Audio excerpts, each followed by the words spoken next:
നമസ്തേ. ശ്രീ പത്മനാഭസ്വാമി ക്ഷേത്രത്തിലെ ഓണവില്ലിന് ലോഗോയും ട്രേഡ് മാർക്കും ലഭിച്ചിരിക്കുന്നു. ഇത് സംബന്ധിച്ച ഔദ്യോഗിക അറിയിപ്പ് ലഭിച്ചതായി ക്ഷേത്രം അധികൃതർ അറിയിച്ചു. ക്ഷേത്രത്തിന്റെ പാരമ്പര്യ ചിഹ്നമായ ഓണവില്ലിന്റെ സംരക്ഷണത്തിന് ഇത് നാഴികക്കല്ലായി മാറും. ഇതുവരെ ഒരു വ്യക്തി ക്ഷേത്രത്തിന്റെ സമ്മതമില്ലാതെ ട്രേഡ് മാർക്ക് സ്വന്തമാക്കിയിരിക്കുകയായിരുന്നു.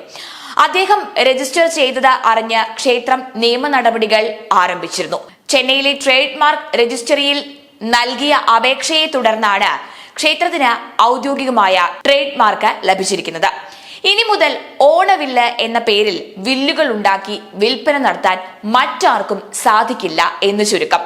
ഓണവില്ലുണ്ടാക്കി വിൽപ്പന നടത്തുന്നവർക്ക് നേരെ ക്ഷേത്രത്തിന് നിയമ നടപടികൾ സ്വീകരിക്കാവുന്നതാണ്. ക്ഷേത്രത്തിനെ പ്രതിനിധീകരിച്ച പേറ്റന്റ് രജിസ്ട്രി ചെന്നൈയിലെ ട്രേഡ് മാർക്ക് രജിസ്ട്രിയിൽ അപേക്ഷ നൽകിയത് അഭിഭാഷകയായ ബിന്ദു ശങ്കരപിള്ളയാണ്. എന്താണ് ഓണവില്ല് എന്ന് അറിയാത്തവർക്കായി നമുക്കൊന്ന് നോക്കാം.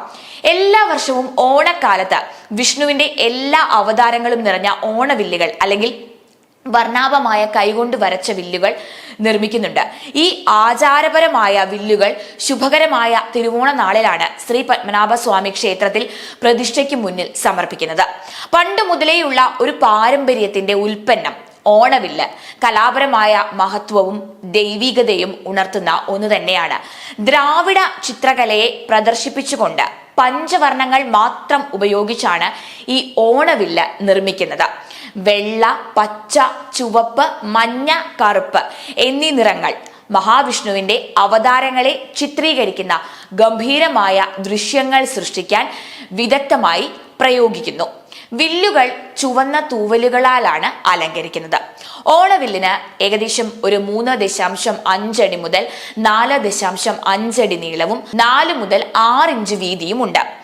കടമ്പു അല്ലെങ്കിൽ മഹാഗണിയിൽ നിന്നുള്ള മരം പരമ്പരാഗതമായി ഈ വില്ലുകൾ നിർമ്മിക്കുവാൻ ഉപയോഗിക്കുന്നു. വില്ലുകളിൽ അനന്തശയനം അതായത് നമ്മുടെ സർപ്പശയ്യയിൽ വിഷ്ണു കിടക്കുന്നത്, അതുപോലെ തന്നെ ദശാവതാരം അതായത് നമ്മുടെ 10 അവതാരങ്ങൾ, അതുപോലെ തന്നെ ശ്രീകൃഷ്ണലീല അതായത് കണ്ണന്റെ ഗോപികമാരോടൊപ്പമുള്ള നൃത്തം, ശ്രീരാമന്റെ പട്ടാഭിഷേകം എന്നിവയാണ് ഇതിൽ ചിത്രീകരിക്കുന്നത്. ഓണവില്ലിന് പിന്നിൽ ഒരു ഐതിഹ്യവുമുണ്ട്. മഹാബലി രാജാവുമായാണ് ഇത് ബന്ധപ്പെട്ടിരിക്കുന്നത്. കേരളത്തിൽ നിന്ന് തന്റെ പ്രജകളെ കാണുന്നതിന് വേണ്ടി അദ്ദേഹം മടങ്ങിയെത്തിയതാണ് നമ്മൾ ഓണമായി ആഘോഷിക്കുന്നത്. പുരാണങ്ങൾ അനുസരിച്ച് വാമനൻ, നമ്മുടെ വിഷ്ണുവിന്റെ അവതാരമായ വാമനൻ, മഹാബലിയെ അപരിഷ്കൃത ലോകത്തേക്ക് തള്ളാൻ പോകുമ്പോൾ മഹാബലി മഹാവിഷ്ണുവിനോട് തന്റെ എല്ലാ ദിവ്യ അവതാരങ്ങളും കാണിക്കാൻ ആവശ്യപ്പെടുകയുണ്ടായി.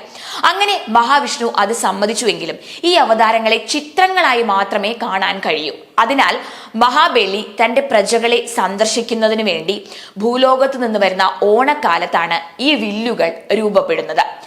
ഓണവില്ല് വളരെ രാജകീയവും അതുപോലെ തന്നെ ദൈവികവുമായ ഒരു കരകൗശലമായി കണക്കാക്കപ്പെടുന്നതാണ്.